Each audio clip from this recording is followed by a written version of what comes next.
Hi everybody, this is Boogess Reviews, and today I'm going to be doing a review on the Marvel 80th Anniversary Marvel Legends Juggernaut vs. Colossus 2-pack. So before we take a look at Colossus, let's take a look at Juggernaut. And he comes with the most accessories. So first up, he comes with an alternate pair of hands.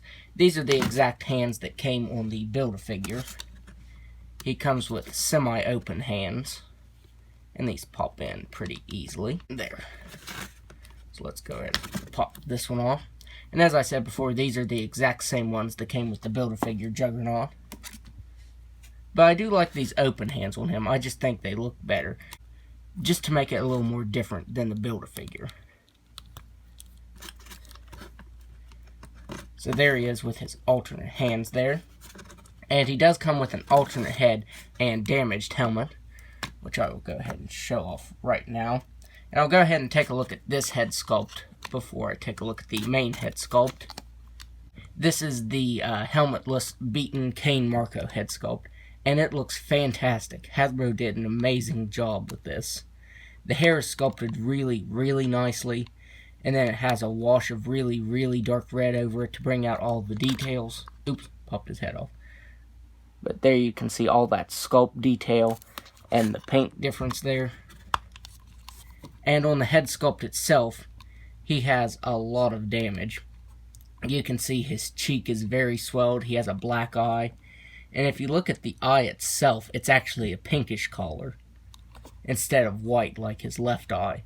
And that looks really good because, you know, his eye is very messed up. And then down here you can see he has a busted lip. And they use that printing tech to put some purple on there. So yeah, that looks really good. He's just very beat up. And Hasbro knocked this head sculpt out of the park. I'm really surprised that they gave us this, the really beaten and bruised head sculpt. And this head sculpt also comes with a busted open helmet. And it has some really nice sculpt detail to it. It has tons of scratches on it and dents. And of course the right side is torn out. And it has, they used that printing tech to print on some silver from where it's peeled back. And that just looks awesome. At first I thought it was a paint error. I'm like, why do I have silver on this? And then I realized it was intentional. And if you can see, it has these little things right here to keep it on his head. You just have to kind of put it on there. Oops, I don't even have it on him right. There. You just put it on like that and it stays there with those. Well, unless you bump it. There. So that's what he looks like with the ripped apart helmet. And this is probably one of my favorite Marvel Legends accessories. It just looks great. So yeah, let's go ahead and switch the head sculpt back to the main head sculpt now. And take a look at it. There, let's go ahead and put that back on. So taking a look at this head sculpt, I love this head sculpt as well. This whole pack is just really well done.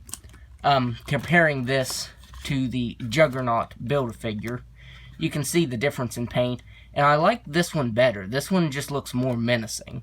You can see it is the same head sculpt. They did change the helmet. The helmet is very, very soft and rubbery, and this one is, it's kind of rubbery too, but it's a little bit harder.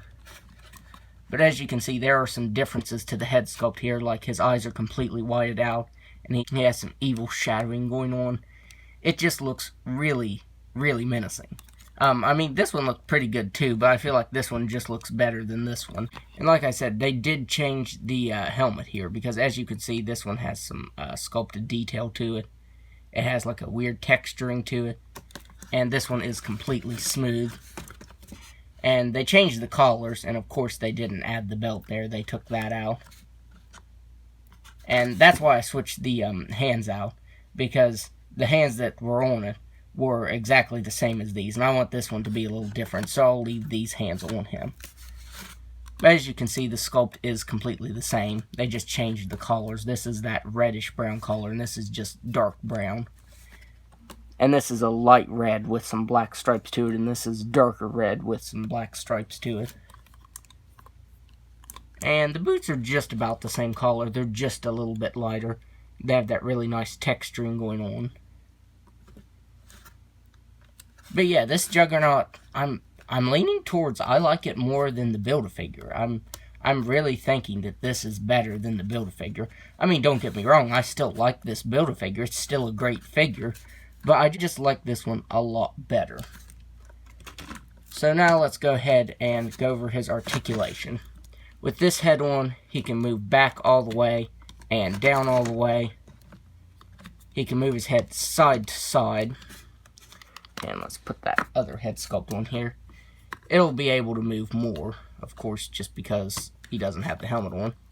But he can look up all the way and down all the way with the helmetless head sculpt on. And he can move his head side to side. So even with the helmeted head sculpt on, he still has a pretty good range of motion. He has ball jointed shoulders, and they do have these notches on them. The left side goes out a lot better, but for this one, you have to push it down and then up. Because if you just push it up, you can see that notch right there gets stuck up here. So you'll have to push that down and then pull upward to get it where it should be. Another thing that I forgot to mention in this review is his armbands. They tend to slip a lot. And I didn't have that problem with the Build-A-Figure. These are also a lot more loose. And these are a separate piece. You can take them off if you wanted to, but I won't do that because I don't know if I'll be able to get them back on. Or it might make it looser than it already is. But anyways, he has ball jointed shoulders that can move out that far. He has swivel at the bicep. Yeah, swivel at the bicep. There. He has single jointed elbow that can bend in that far.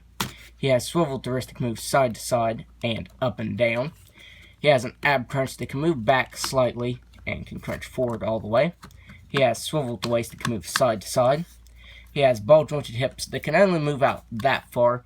He can kick forward, but as you can see, there's some scratches there. You do want to be careful. He can only kick out that far. If you rotate his thigh right here, you can get him kicking out a little farther. But you definitely have to be careful with that. He has swivel at the thigh that can move side to side. If you have it up, you won't be able to swivel it at all. Well, you will, but you'll get the plastic chewed up right there. He has single jointed knee, swivel at the ankle that can move down all the way, up all the way, and an ankle rocker. And yeah, I definitely love this head sculpt. Like, it just looks menacing. The other one had pupils and had just a normal skin tone, but they added some shadowing here, and that makes him look so much better. So, taking a look at Colossus here.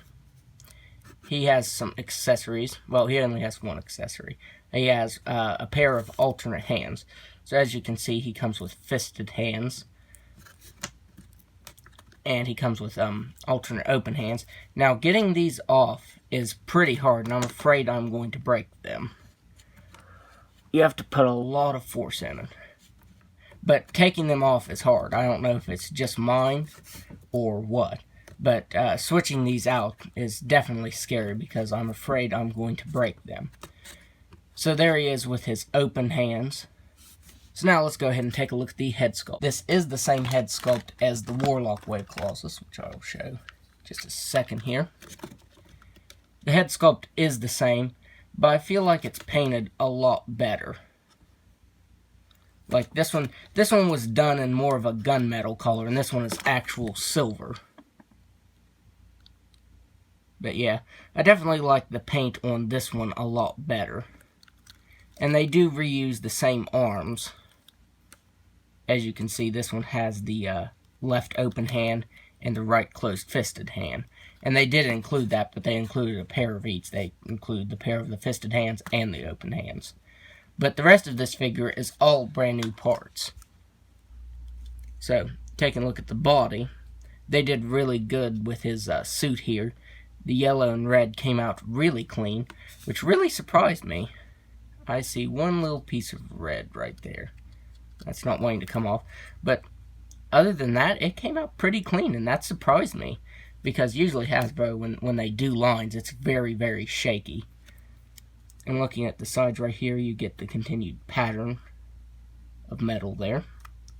And they cast him in a really, really nice color. It looks metallic. It looks like metallic silver. Like I said, the last Colossus was more of a gunmetal color. It was like a really, really dark silver.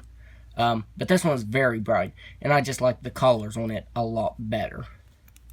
And we get these new cuffs right here, and they are a separate piece, so when you're posing around, it is definitely going to go everywhere. I was posing them around, and I don't know how many times this kept shifting down, and that was a little bit infuriating. So I might glue these down later, because as you can see, well, once you slide them up a little bit, they will stay. But once you get to posing around, they'll eventually just fall right back down. He has a new belt piece, and as you can see, it could have been painted better. The X is moved over a little bit. It should have been painted over here, and it's moved over to the right a little bit.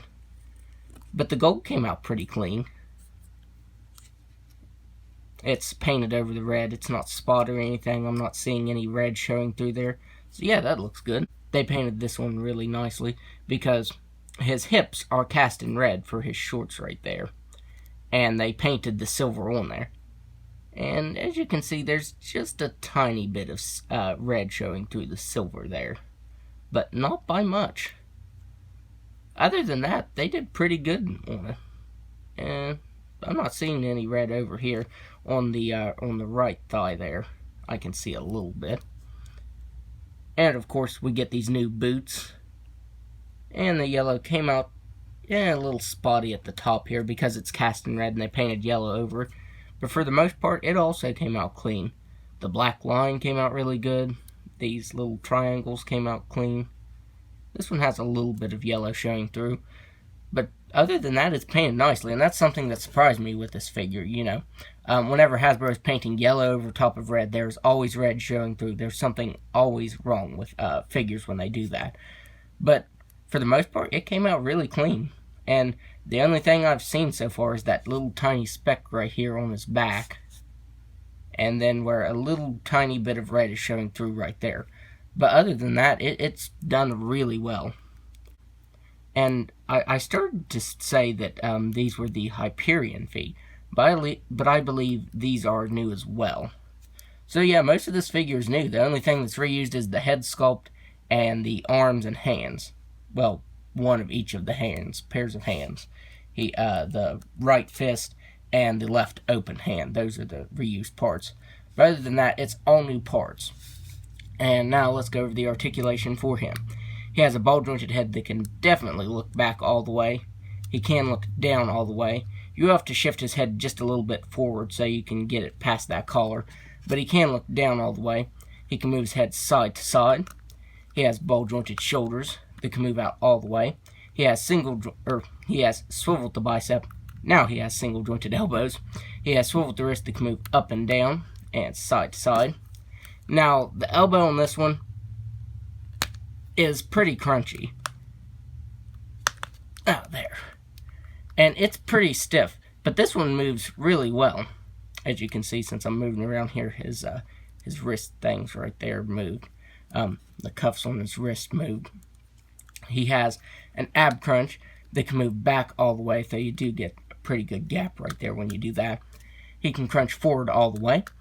He has a swivel to waist. You can move it side to side, his waist. And you can shift the belt around so whenever you're posing it around, that doesn't get in the way. He has ball-jointed hips that can do a complete split. He can kick forward all the way. He can kick back just a little bit. He has swiveled the thigh, double-jointed knee, swiveled the ankle that can move down all the way, up just a little bit, and an ankle rocker. So the articulation on this is really nice. He has a really good range of motion. The only issue I have with his articulation is this elbow right here, where it's kind of stuck. So now, let's do some size comparisons. I'll probably do Juggernaut first. I'll probably do size comparison to Juggernaut first, and then Colossus, because I'm going to put all of the X-Men Gold members together. So first up, here we have Juggernaut for some size comparisons. Here he is next to Colossus. And the height difference is pretty good, but I feel like Juggernaut could have been just a little bit taller. Here he is next to the Juggernaut Build-A-Figure from, when was this, 2015? I want to say 2015. there he is next to him. And I'm having difficulty getting them in frame here because they're taking up all of my review station here. But there he is next to the original Juggernaut. And leave a comment down below and tell me which of these is your favorite. Personally, I'm leaning more towards the 80th anniversary version. And finally, here he is next to the Toy Biz Juggernaut. And man, this thing, its proportions are all over the place, especially his arms. He has very, very long arms and huge feet. And he's very short. But this was the go-to Juggernaut for a long time, until the Build-A-Figure came along. And that head sculpt still looks pretty good. I mean, the rest of the body is kind of bad, but at least the head sculpt still holds up. So now I'm going to do some size comparisons with Colossus. So here is the new Colossus compared to the Toy Biz Colossus. I want to say this was like Series 7 or Series 8, but this was the old Toy Biz Colossus. And I still like the color on this one better. This was that gunmetal color too. But yeah, this thing has been through a lot, and I can finally replace him. Also, he's missing a thumb. So yeah, there he is next to the older one. And this one just has not withstood the test of time. Here he is next to the Warlock Wave Colossus. And they are standing at about the same height. So there he is next to him. And finally, here he is next to all of the X-Men Gold team members. So now the X-Men Gold team is officially complete. Well, actually, there's a new Jean Grey coming out in the Love Triangle 3-pack, but for the most part, it is complete now. So, overall, I'd highly recommend this pack. This pack is amazing. The Juggernaut, as I said before, I think it's better than the Build-A-Figure. So for people that missed out on the Build-A-Figure, this is an opportunity to get him. And we're finally getting a new classic Colossus figure. And it is definitely better than the Toy Biz version. So yeah, this pack is worth every penny because it is amazing in every single way possible. So that's my review. If you like this review, be sure to hit the like button and subscribe to my channel. Thanks for watching.